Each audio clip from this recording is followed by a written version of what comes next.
Hello everyone, this is your Tuesday tutorial for the literacy pack. We're looking at verbs past and present, so it's another grammar exploration. So what are we talking about? Verbs. So verbs are doing words, words that describe things that we actually do or act upon.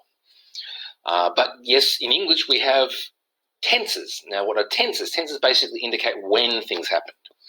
So a verb in the present tense is what is happening now, and a verb written in the past tense tells us it happened in the past. So, for example, Mr. Hammond's talks means it's happening right now. Mr. Hammond's talked with an ed at the end of it indicates that it happened in the past. Most past tense verbs have an ed at the end of them to indicate that they happened before. They happened 1 minute ago, 10 hours ago, 10 years ago. So there's a few examples here at the top. Today, Tom rows his boat. Happens now. It's doing it as we speak. Last week, Tom rowed his boat with an ed at the end of it to show that he did it in the past. So there you go. So you've got a bunch of sentences down here underneath. Copy these sentences, underline the verb in each one. So you just need to put a line underneath each doing word, and then you need to write whether it's present or past tense, and you can do that on the next piece of paper where we have those lines and you can do all the writing. But you just need to write down very quickly whether number one, for example, happened in the past or is happening right now. Be careful, if it's an ES, that doesn't mean it's happening in the past. Remember, it's ED, it's happening in the past. So that should be fairly easy for you to sort out between the present and the past tense. I'm going to keep scrolling down.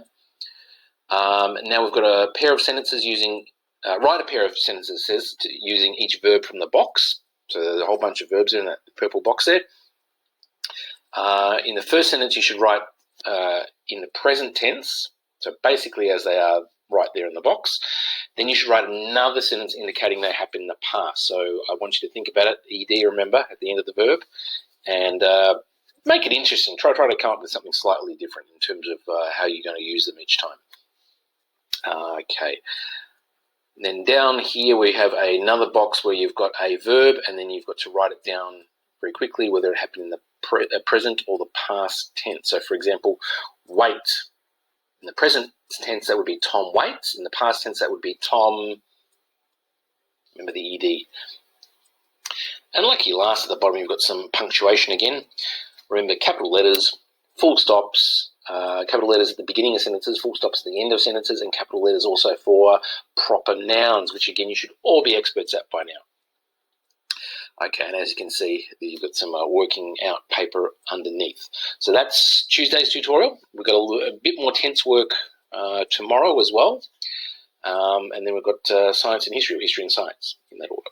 So yeah, I hope that makes all sense. And if you need have any questions, I should say, contact Ms. Wu or Mr. Hammonds.